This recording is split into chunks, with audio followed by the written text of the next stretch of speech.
From pre-calculus, we learned about trig functions. We learned that y can be written as sine of theta, sine of x, and y is cosine x. Y can be function tangent, y can be function cotangent, and so on. Or in theta or t or x, it doesn't matter. We can use different variables. We understood the behavior of each one of these. Then for each function, we define the inverse function. The inverse of sine is denoted by arc sine or sine inverse. So arc sine, and then since it's just a new function, we're going to denote it by y, arc sine of x. This is the inverse of sine. Then for the inverse of cosine, we had the same thing, arc cosine x. The same for tangent, we can define arc tangent x. For cotangent, the same, we can define arc cotangent x. Other books might use y equals to this symbol with a -1 on top of sine, and they say it is the inverse function. The same for cosine. So different books might use different notation, but the meaning of these are all the same. Inverse function. How do we visualize them? The visualization is if you have sine function,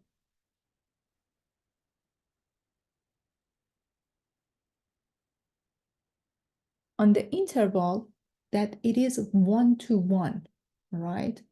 Between -pi/2 and pi/2, your sine function is a 1 to 1 function. So if you graph this guy, this is your sine function, behaves like this. The inverse sine is mirror image with respect to the line y equals to x. This is the graph of inverse sine. And this red is the regular trig function. So sine function on -pi/2 to pi/2 has an inverse.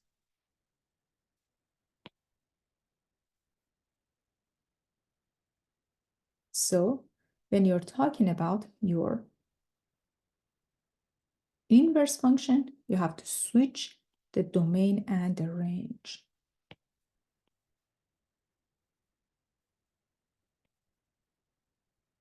Just have a straight line here.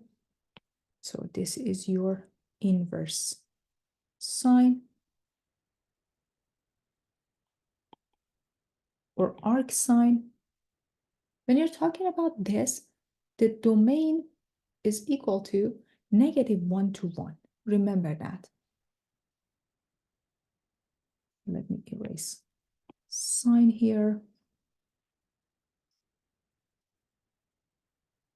to avoid any confusion.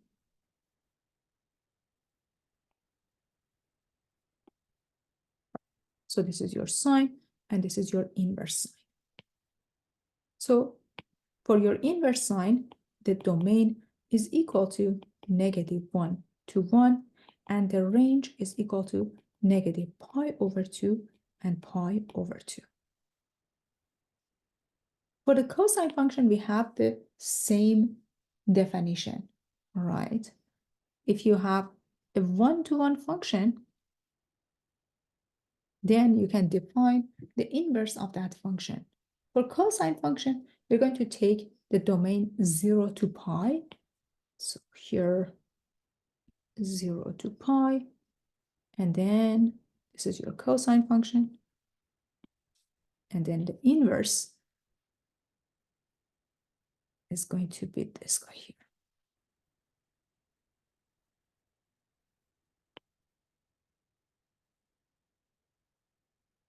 Function passes through this way. Inverse cosine, and these are mirror image with respect to the line y equals to x. So for the inverse cosine, the domain is equal to -1 to 1, and the range is equal to 0 to pi.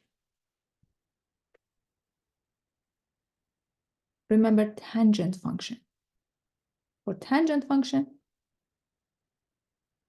this is the behavior of tangent in one interval, everyone, just on one interval. All of these functions are oscillating back and forth. They are continuing on left and right. But on one interval that they are, for example, 1 to 1, we can find the inverse of those functions. So for tangent, if we try to find the inverse and graph it, the graph behaves like this. So it's supposed to be this color to avoid confusion. Okay.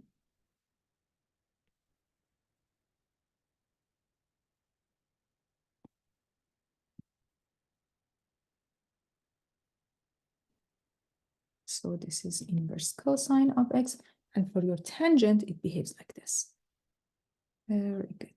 Okay. Do our best to graph them nicely, but try to memorize these graphs, their domain, their range. They're going to be very useful. For arctangent or inverse tangent, the domain is basically negative infinity to positive infinity, as you can see. But when it comes to the range, it is open, negative pi over 2 to pi over 2. It's an open interval. So since you have new functions, remember, you can take the derivative of this, and eventually you can find the integral of each one of these as well.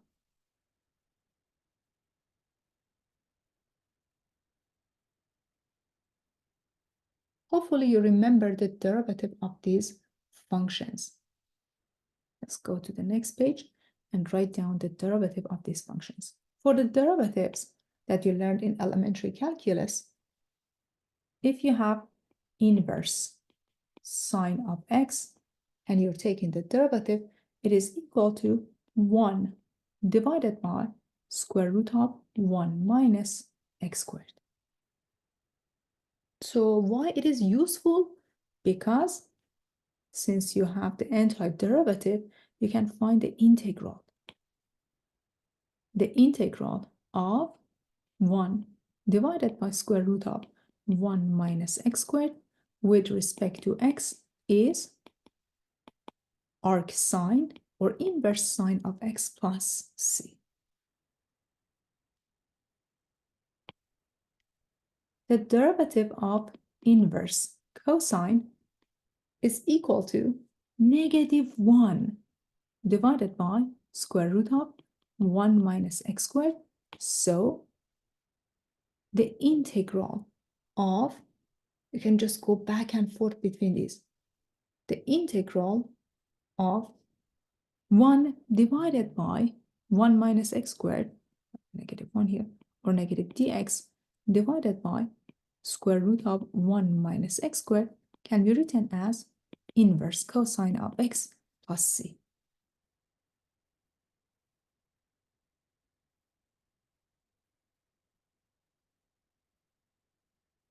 For inverse tangent, if you have inverse tangent of x, the derivative is equal to 1 over 1 plus x squared. So since you have the antiderivative, the integral of dx over 1 plus x squared is inverse tangent of x plus constant of integration.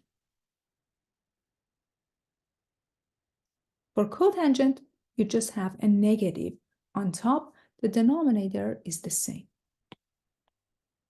If you have the cotangent inverse, it is -1 divided by 1 plus x squared, which in turn has the integral of negative dx divided by 1 plus x squared becomes inverse cotangent of x plus c.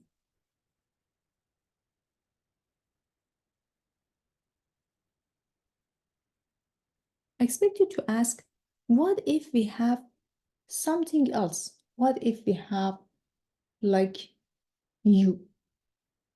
We're going to discuss this later in next chapter when we are calculating the integral using trig substitution in more detail with u. But for now, remember that if you have the integral of dx divided by 1 minus x squared, it is inverse sine, and the integral of dx divided by 1 plus x squared is inverse tangent. So these are popular integrals that are going to use back and forth in integral section. Also, when you're dealing with iterated integrals, they're going to repeat themselves multiple times. One example for you. In this example, I ask you to calculate the integral of 6 divided by 1 plus x squared dx, and x is ranging between 1 to square root of 3. What's the approach here? How do we calculate this integral? To calculate this integral, what we can do is, well, we can find the similarity between what we have here and the integral of inverse tangent.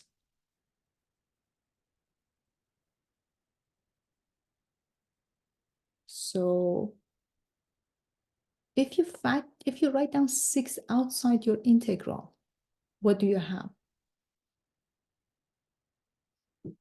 If you write 6 outside your integral, you get dx divided by 1 plus x squared, and x is ranging between 1 and square root of 3. But remember that the integral of dx divided by 1 plus x squared is inverse tangent. This is the relation that we saw up there.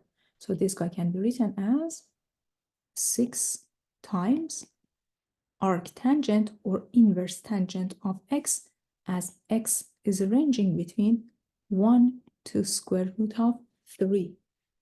Very well. This in turns can be written as 6 times inverse tangent of square root of 3 minus inverse tangent of 1. We are going back to pre-calculus, everybody. We need to calculate the inverse tangent of square root of 3. What is the inverse tangent of square root of 3? Remember that y is equal to tangent of x or tangent of theta, then inverse tangent of y is equal to x. So what are we trying to do? We're trying to find this x value. What is this x value? That the inverse tangent of square root of 3 becomes x. Or in another word, square root of 3 is the tangent of x. What is that x? What is that angle that when you calculate the tangent, it is equal to square root of 3? Remember that. The tangent is defined as sine over cosine. This is equal to square root of 3. But if you write it as square root of 3 divided by 2 over a half, you can connect it with cosine and sine of the same angle, which is pi over 3. So x must be pi over 3. The tangent of pi over 3 is square root of 3. So substitute this guy back here. So far we have 6 times square root of 3. The inverse tangent is pi over 3. So substitute this guy back here. Minus. Okay, what is the angle that gives you 1 when you plug that into tangent function? That is pi over 4. Take a look. So Let me use a different color. This guy, okay. So inverse tangent of 1 is equal to x. It means that 1 is equal to tangent of x. What is that angle that you plug into tangent gives you 1? Again, remember that tangent is equal to sine over cosine. What is that angle that the division between sine and cosine of that angle is equal to 1? This is pi over 4. Sine of pi over 4 divided by cosine of pi over 4 is square root of 2 divided by 2 over square root of 2 divided by 2. They get cancelled out and it is equal to 1. So the x that you're looking for is pi over 4, which is going to be substituted here, minus pi over 4. So this is the step here. These are the steps here. How did we calculate the inverse of those functions? And just substitute and simplify as much as you can. This is going to be 6 times pi over 12 or pi over 2. So the integral of 6 divided by 1 plus x squared dx, as x is ranging between 1 to square root of 3, is pi over 2. And these are all pre-calculus that we did here. Pre-calculus, specifically trig functions, trig equations specifically.